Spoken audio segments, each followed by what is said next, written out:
Monsieur le Président, Monsieur le Ministre, Madame la Présidente de la Commission des lois, Mesdames les rapporteurs, cette proposition de loi portée par la sénatrice Françoise Gatel, que je salue également, et dont nous débutons l'examen aujourd'hui, vise à assouplir les conditions de création et de fonctionnement des communes nouvelles.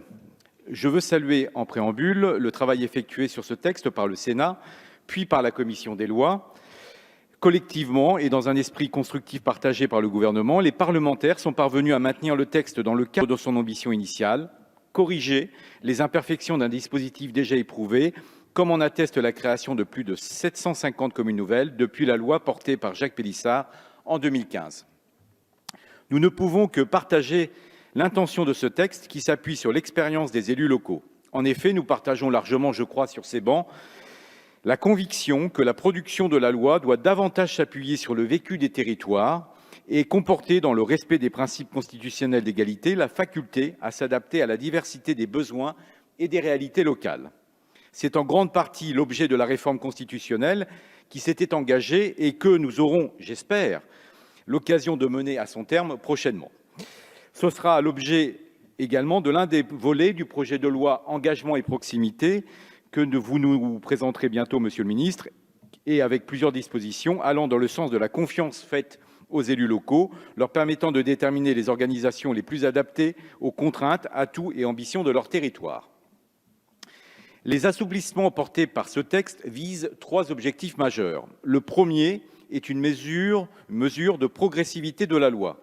En atténuant la brutalité de la baisse du nombre de conseillers municipaux au sein de la nouvelle Assemblée communale, l'article 1er facilite la composition des équipes municipales à l'approche de l'échéance électorale de 2020 et leur représentativité à l'échelle de la nouvelle commune. Soulignons ici le meilleur encadrement de ce dispositif transitoire décidé en commission des lois grâce à l'adoption d'amendements portés par notre groupe et en accord avec l'Association des maires de France, amendements qui précisent et plafonnent cet assouplissement. Soulignons aussi l'importance d'adopter rapidement cette disposition afin que les prochaines élections municipales puissent se préparer dans la sérénité. La seconde disposition majeure du texte s'inscrit dans une démarche de différenciation. Ainsi, l'article 4 permet-il aux communes créées à compter du 1er avril 2020 par fusion des communes membres d'un ou plusieurs EPCI de choisir de ne pas être rattachées à un nouvel EPCI.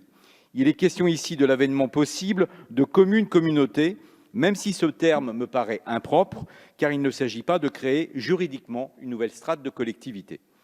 Quelle est l'intention ici? Il s'agit de prendre en compte des cas très particuliers où la création de communes nouvelles entraînerait de fait un élargissement inutile ou déraisonnable de périmètres intercommunaux avec des conséquences néfastes sur l'organisation des compétences sur ce territoire et sur la gouvernance des entités communales ou intercommunales qui l'animent.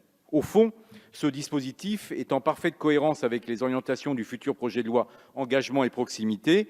Nous avons besoin de redonner du mou aux territoires pour qu'ils dessinent en responsabilité les organisations aptes à porter les projets ou les politiques publiques locales et à répondre aux besoins de nos concitoyens. Plus globalement, il nous faut corriger ce que l'application systématique de nos lois de décentralisation successives a pu fragiliser en termes de vitalité démocratique et d'efficience de nos actions. En ce sens, ce dispositif dérogatoire introduit à l'article 4 est une évolution positive du droit appliqué aux collectivités, pas une révolution de celui-ci.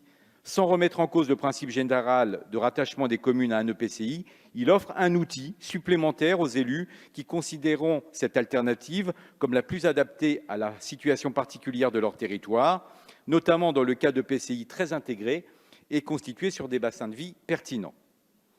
Je souhaiterais néanmoins, si vous me le permettez, exprimer deux points de vigilance. Tout d'abord, nous ne pouvons pas risquer, par ce dispositif, fragiliser la construction intercommunale qui a tant apporté à notre pays. Le couple commune-intercommunalité doit rester la norme de notre organisation locale. La recomposition du paysage communal, avec l'avènement de nouvelles communes plus grandes, mieux armées pour mettre en œuvre les politiques publiques au plus près de nos concitoyens, ne doit pas faire oublier l'importance et l'enjeu que recouvrent les coopérations intercommunales pour la vitalité et la solidarité territoriale.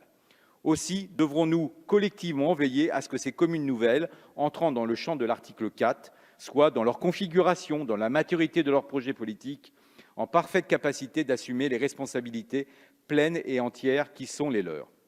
À cet égard, je me réjouis des apports du Sénat, puis de la commission des lois sur proposition de la rapporteure, en phase avec la vision exprimée par la délégation aux collectivités territoriales. La nouvelle rédaction consolide le principe de création de ces communes nouvelles spécifiques, affirmant son caractère dérogatoire au droit commun et insistant sur la nécessité d'une expression très claire de la volonté des communes d'entrer dans ce dispositif, selon la règle de majorité des 2/3. Second point de vigilance sur ce sujet, les conséquences financières de cette disposition, notamment en ce qui concerne le calcul et l'attribution de la dotation globale de fonctionnement, qui reste à préciser. Même si le texte prévoit que les incidences soient actées lors de la prochaine loi de finances, des inquiétudes subsistent quant au manque d'évaluation a priori des impacts de ce que nous acterons par ce texte. Sur ce sujet, notre groupe soutient dans son intention l'amendement qui sera porté par la rapporteure de la délégation aux collectivités territoriales en faveur de l'élaboration par le gouvernement d'un rapport sur les conséquences financières de l'article 4. La troisième disposition forte de ce texte, portée à l'article 6, est aussi une mesure de progressivité dans l'application du droit de ces nouvelles communes. Sur ce point, il faut saluer à nouveau le travail de la commission des lois pour faire en sorte que les dispositions transitoires qu'elle institue pour une durée de 3 ans ne créent pas d'exception injustifiée à l'universalité des obligations qui incombent aux communes, aux collectivités et à leurs groupements. Il laisse une souplesse raisonnable dans la mise en œuvre d'obligations légales dont l'application brutale serait de nature à compliquer inutilement les premières années de vie des communes nouvelles. Vous le comprenez, le groupe MoDem et apparentés soutiendra l'adoption de ce texte. Nous estimons que le travail constructif réalisé jusqu'ici n'appelle pas de notre part le dépôt d'amendements en séance, même si certains d'entre nous, à titre personnel, proposeront quelques adaptations à la marge. Nous le soutenons parce qu'il vise à donner toutes ses chances de réussite au processus de constitution des communes nouvelles.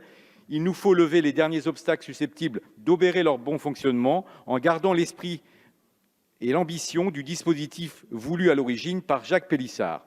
Permettre l'émergence de nouvelles communes formées par la convergence d'histoires passées et partagées et de projets pour l'avenir.